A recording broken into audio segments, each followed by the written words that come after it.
The wood chipper was invented in Germany in 1884.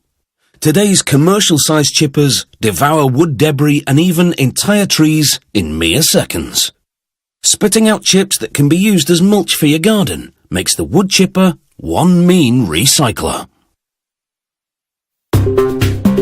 Whether it's a fallen tree or just a few broken limbs, a wood chipper will sink its industrial teeth into the problem and transform it into something useful.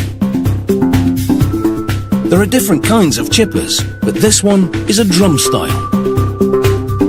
It has a feed wheel with serrated edges that draws wood into the revolving drum. Inside, knives tear into the wood, chopping it into little pieces. It's the supersized equivalent of a paper shredder. To make our chipping drum, rollers curl a rectangular steel sheet to transform it into a cylinder. The gap between the rollers determines the cylinder's diameter. After a few passes through the rollers, the ends of the rectangle meet and it becomes round. At the next station, a worker cuts 4 large rectangular holes into the cylinder using a plasma torch. The location of the holes is staggered. Each hole will be equipped with a blade and a deep pocket for catching the wood chips. He now inserts those pockets into the slots and welds them to the drum. The staggered location of the blade pockets means that no matter where the tree branch ends up in the drum, it will have contact with the chipper blades. Those blades will be installed later. Next, he welds the end caps to the chipper drum. They have pre-cut holes for a shaft and for accessing the inside of the drum. Then the drum spins and sensors pick up vibrations which would indicate an imbalance. A computer analyzes the data and decides how much weight needs to be added to the drum and where. A technician locates the spot on the drum using this gauge. Once he finds it, he marks it.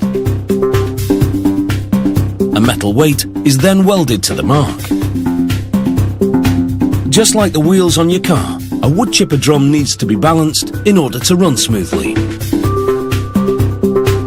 4 super sharp blades are installed horizontally above the blade pockets and are bolted down tightly to withstand a spinning speed of 1200 RPM.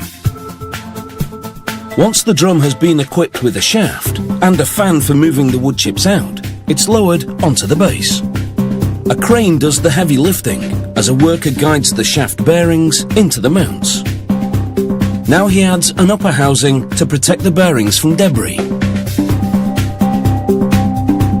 The cowl is next, readily equipped with a chute for ejecting the wood chips. They attach the hood to the base, and this encloses the wood chipper drum to keep the chipping action under wraps. Moving to the other side now, they install feed rollers and another chute.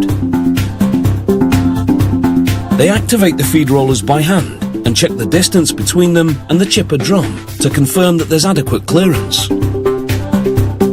It's now time for its power plant, and a diesel engine is steered towards the chipper and lowered into position. They thread a drive belt around the engine pulley and link it to one that's been attached to the drum's side bearings. They complete that installation and install the tyres. The wood chipper now gets its primer and a coat of paint.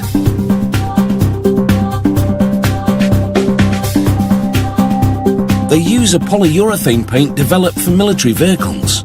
This tough finish will resist scratching as tree trunks and branches are dragged through it. They paint the wood chipper a brilliant orange, so it will stand out on the worksite. Once the paint has cured, they protect the drive belt with a metal cover.